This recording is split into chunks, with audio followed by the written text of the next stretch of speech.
Hello, I'm Dennis Dunphy, one of the co-founders of Stick Mobility. Today's workout, we're going to be combining the sticks with Naboso Technology Mat to help increase your single leg function. Walking is predominantly a single leg activity and running is 100% single leg activity. So we want to make sure that you're resilient as possible on each leg. So we're going to go through our RDL series and we're going to try to make sure we own all three planes of motion: sagittal, frontal, and transverse. I'm going to set my feet together. I'm going to have my sticks set at 11 o'clock and 1 o'clock. The bottom of the sticks are slightly angled towards me. And that's because when I push the sticks into the floor to help irradiate the deep front line and the lats, it's going to follow my natural arm drive, which is always down towards my center spine, my center line. Hands are chest level. I'm going to push the sticks into the floor, 50% tension. I'm going to bring my right hip up into flexion. As I bring my right hip up into flexion, I want to make sure that I can keep my left hip in extension. So my left glute is engaged, helping maintain that left hip's extension, and my left foot is short footing. I'm trying to make sure that I'm grabbing the floor, and now I'm going to hinge. I'm pushing my left glute back. I'm driving the arms forward, and I'm extending that heel back. So I'm focused on pushing the right heel back. So I'm dorsiflexing that right ankle. As I push the right heel back, I create more drive and tension into my left foot in the floor. I have a centered ankle joint on my left ankle. I have a soft angle on my left knee. Come back up. Maintain that split hip position. Let's go rep 2. Push the sticks into the floor and hinge again. Drive that left glute backwards. Breathe. Driving that right heel back, extending those arms forward.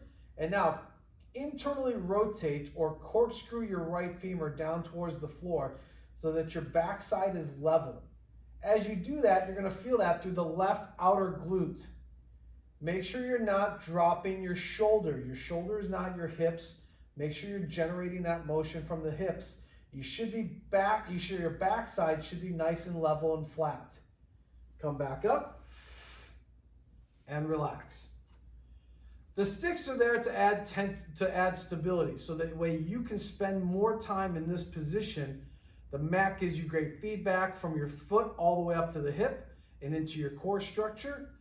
So with the added stability and the added feedback, you're getting better input so we can elicit quick changes quicker and more effectively. Push the sticks into the floor. Bring your left hip up into flexion. 50% tension into the floor with the sticks. And now hinge.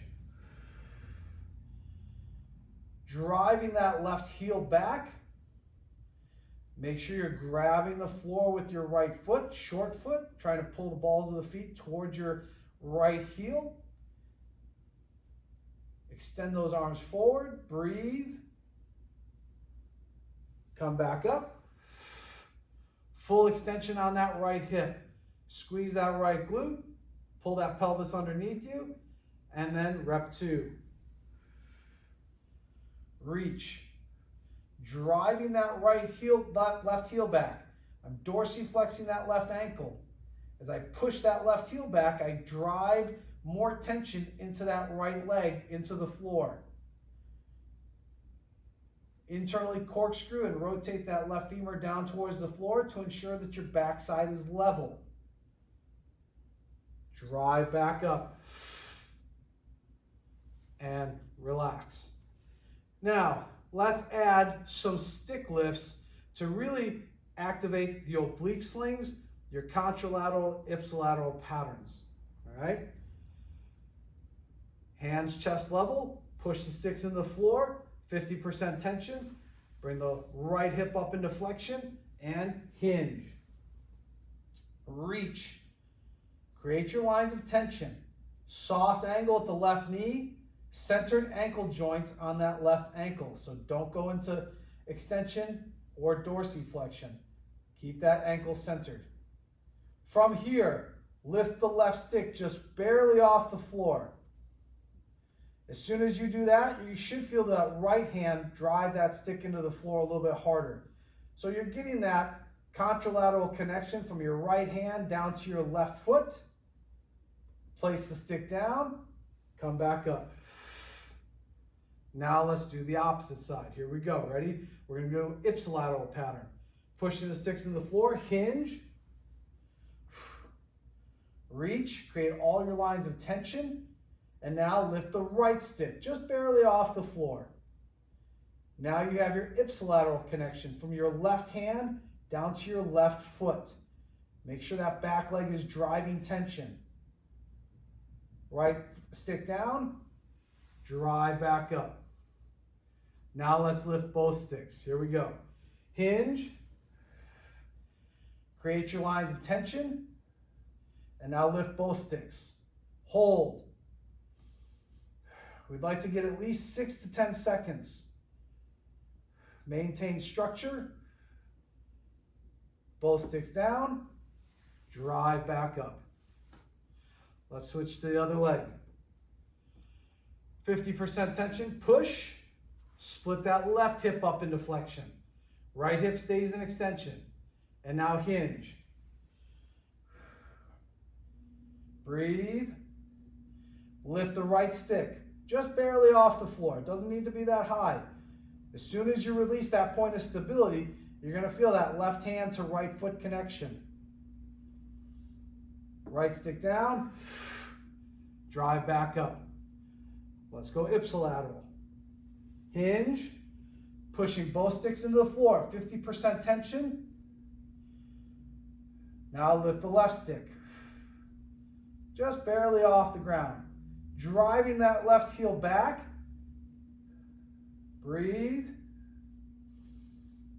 Left stick down. Drive back up. Now we're going to do our double stick lift. Hinge. Breathe. Create your lines of tension. And now lift both sticks. Full inhale, full exhale. You should feel that right foot really engaging with the mat. Both sticks down. Drive back up. So there's your sagittal plane of motion, incorporating that contralateral, ipsilateral stick lift. Once again, the sticks, you felt right there how much stability it added to your position. And once again, that added stability allows you to stay in that position longer so that you can elicit those changes quicker. Now, let's work on your frontal plane. This is what we call our airplane move. Same setup, feet together, sticks at 11 and 1, bottom of the stick slightly angled towards you. Less is more, especially if you're not used to working this plane of motion on a single leg. So instead of thinking that you have ownership of this large range of motion, slowly, gradually open up your hips as you follow along in this instructional until you get familiar with it, and then you can start to open up your angles a little bit more. All right? So push the sticks to the floor, 50% tension. Left hip up, and now hinge. From here, take your eyes and your head and turn them to the left. Some of you may find this difficult. You may feel like you're falling over.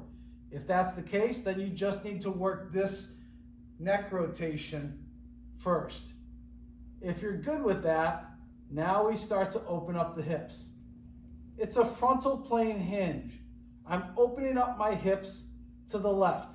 I'm keeping my left leg straight up in the air though. Don't let that left leg get lazy. Don't disengage it. We want that neural drive all the way through the entire body.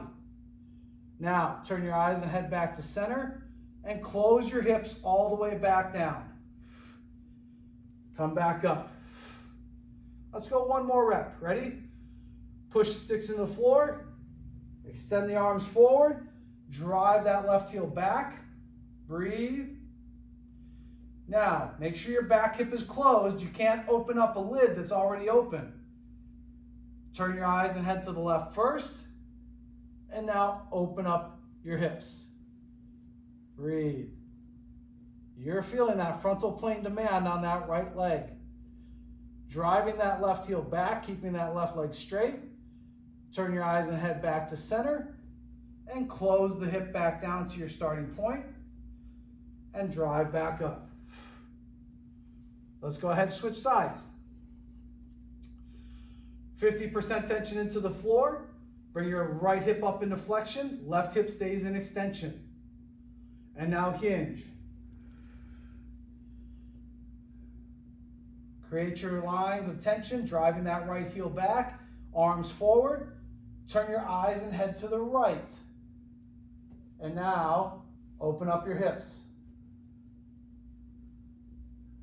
Keeping that line of tension, neural drive through that right foot, driving backwards. Turn your eyes and head back to center. Close that right hip down. And drive back up. One more rep. Here we go. Hinge. Reach. You're trying to separate the hands from the back foot, from your right heel. Make sure your back hip is closed.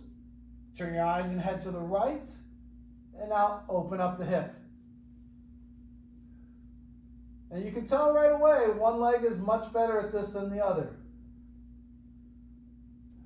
Breathe. Turn your eyes and head back to center. And close your hip all the way back down so that your backside is level. Come back up. And relax. So there we've gone through your sagittal plane, your frontal plane or sideways movement, and now we're going to work on your rotation. So you're going to feel this, we call this the helicopter. You're going to feel this from the foot up through the ankle, into the knee, into the hip. All right?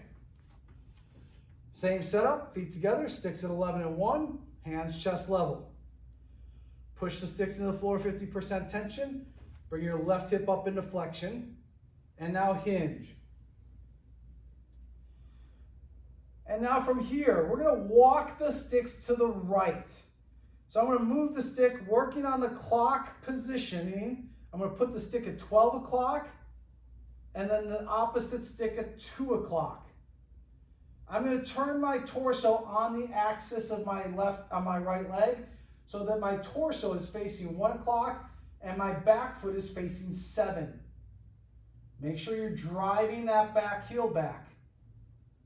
Now, I'm going to walk the sticks to 1 o'clock and 3 o'clock, and I'm going to I'm going to rotate and pivot so my torso is facing 2 o'clock and my back foot is facing 8.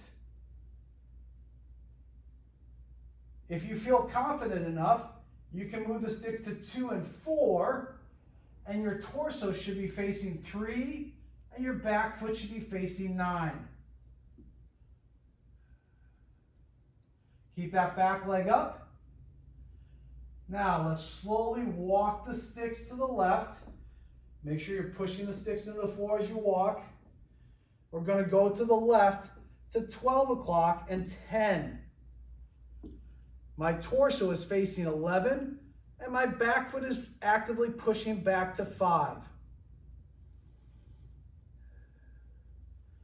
Now I'm going to walk the sticks to 11 and 9. My torso is facing 10, and my back foot is actively driving to 4. If that feels good and you can control that, then go to 10 and 8.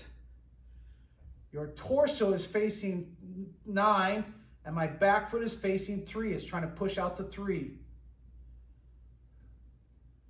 Slowly walk the sticks back to center. And drive back up. Now, let's go ahead and switch legs. And one leg, once again, is going to be much better at this than the other. Push those sticks in the floor. Bring your right hip up into flexion. And hinge. Breathe. Now we're going to walk the sticks to the left. Move the sticks to 12 o'clock and 10 o'clock. Rotate your body so that your torso is facing 11 and your back foot is actively pushing back to 5. Now let's walk the sticks to 11 o'clock and 9 o'clock. So it's 9 o'clock is in line with your midfoot on the left side. Your torso is facing 10 and your back foot is facing 4.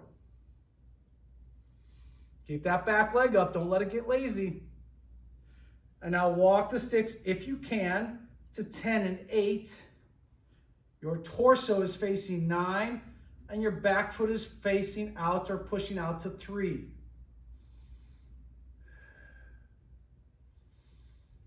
Walk the sticks slowly to the right to 12 o'clock and 2. Your torso is facing 1 o'clock, and my back foot is actively pushing to 7.